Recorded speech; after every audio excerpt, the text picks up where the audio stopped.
This fish is great at hide and seek. But trust us, you don't want to play against him.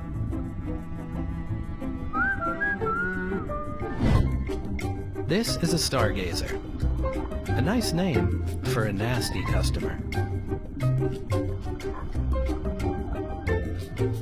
When he's ready to feed, he buries himself in the sand, and he sticks out his worm-like tongue to lure his prey.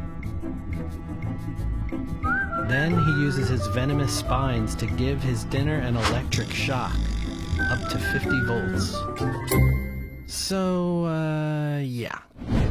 Let's talk about some other animals with amazing abilities. And let's stay on dry land, or actually 150 feet above it. These wild goats, called ibex, are able to climb this nearly vertical dam in Italy. Their hooves have sharp edges, and they act as suction cups to grip the rocks. Basically their own built-in climbing gear. And they make it look easy.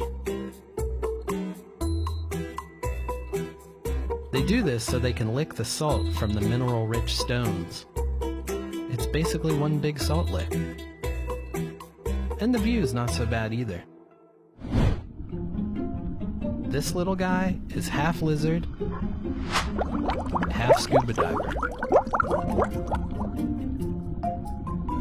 Meet the water anole. He uses this huge air bubble on his head to breathe underwater. In fact, he can stay under for up to 16 minutes. And counting. It's an easy way to hide from predators, or just get away from the hustle and bustle.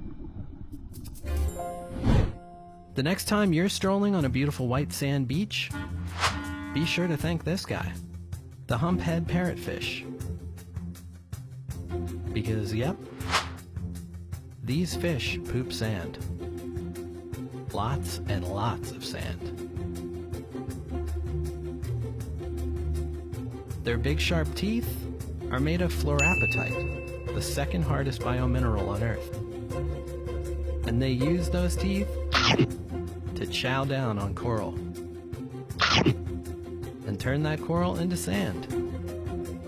A recent study found the sand on Vakaru Island is 85% from parrotfish. Thanks, parrotfish.